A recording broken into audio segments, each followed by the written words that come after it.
It's sort of been the end of a long journey and the beginning of a much bigger one, and that is that I'm very interested in connecting Australian game cultures with game cultures in the Asia-Pacific region, recognising that the way sort of what I consider to be the more interesting part of game development is happening at the moment is in sort of indie spaces and games as kind of cultural expression as opposed to just sort of strictly commerce or whatever.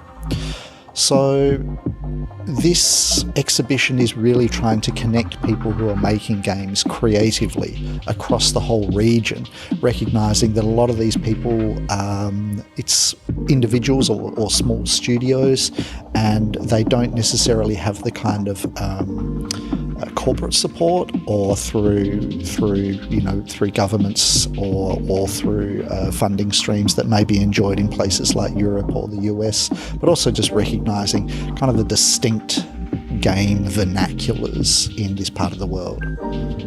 You mentioned that you're not sort of captured by some of the commercial things, but I'm wondering what it is about specifically these indie games and the smaller teams and the expression that really does capture you that you would want to put on an exhibit like this and share it with people. Yeah, I guess it's...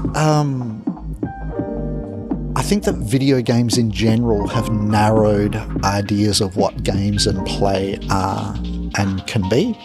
And I think that it's very exciting to see with indie developers that those ideas of the possibilities of games and play really opening up again.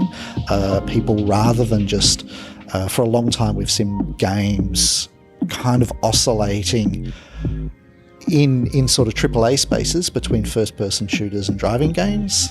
Not to say that there haven't been other forms of games, but that's really been sort of like the bread and butter, the mainstay of video games, and in I suppose so many people's association of video games.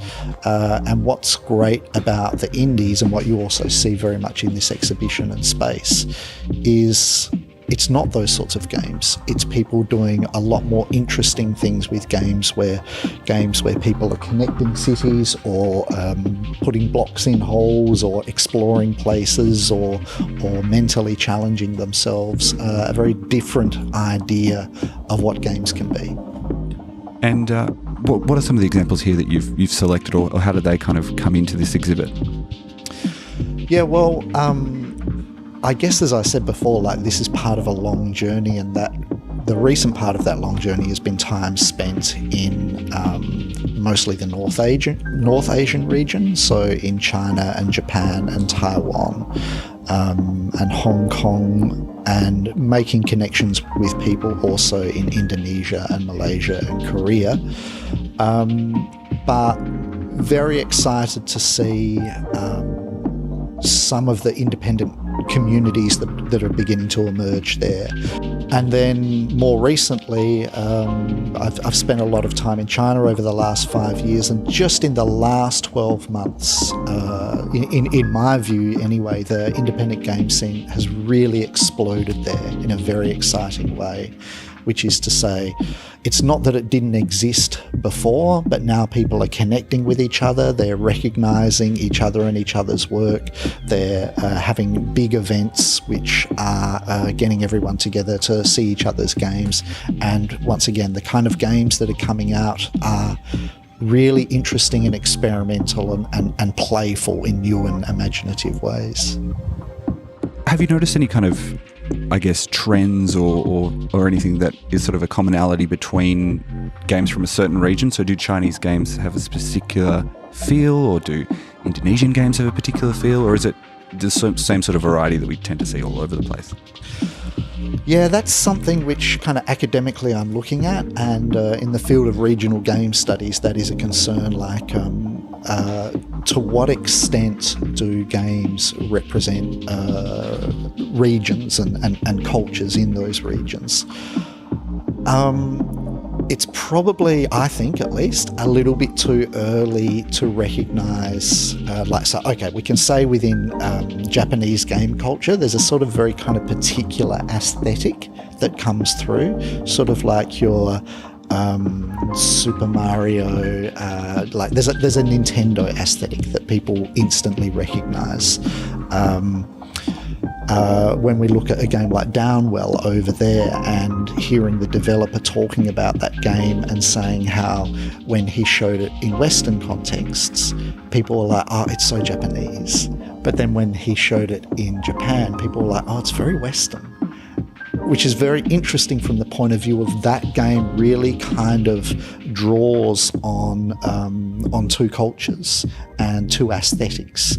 And that particular Japanese aesthetic, which is quite easily identifiable for people, I think we can't as easily say this is a particular Chinese aesthetic or this is a particular Indonesian or Malaysian or Vietnamese or so on. I think that's starting to emerge, particularly with China, but it's a very interesting space to watch. It's the same with, I would argue that there is an aesthetic of Australian games, but there's always a game that will come up and challenge that. And are these games accessible for audiences outside of their sort of local market? Are we able to get into these games and sort of experience them in much the similar way that local players would be able to? Yeah, absolutely. I think that some of these games are, for example, the Hole over there is in Mandarin, but I guess this is the thing with games that people are experiencing more and more and more, is that they're made to be accessible. They're made to be more than accessible. So even if you can't read the text, you can find your way through. You might have heard of the game that was very popular this year in China in particular, Travel Frog, Tabikaido. It's a mobile app game, and it's from a small developer in Japan, and ended up getting 300 million downloads in China. And no one in China could understand how to play it, but everyone just sort of hacked through. So 300 million people hacked through this game, which is very distinctly Japanese, very non-Chinese, but and not translated at all. And people just loved the intercultural interaction. What would you say to people who maybe would normally be engaging with games in a more mainstream context, if they wanted to kind of dip their toe in the water in this sort of different sort of indie game space? I would say, there's so much to see and so much to do. I guess that's the difference between,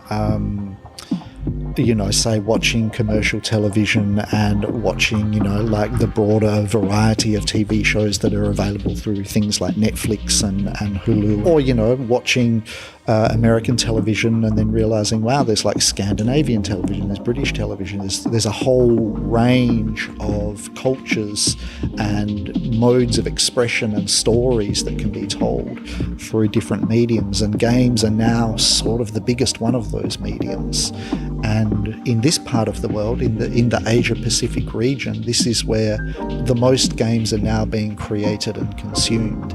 And there's so many cultural stories that, they have been told. They've been very well practiced, but they haven't been experienced by a lot of people. And me, one of them. For me, this is a very exciting journey to discover all of these stories and ideas that I haven't experienced before. Thank you so much for sharing a little bit of this exhibit this morning, Hugh. Thank you so much for talking to me.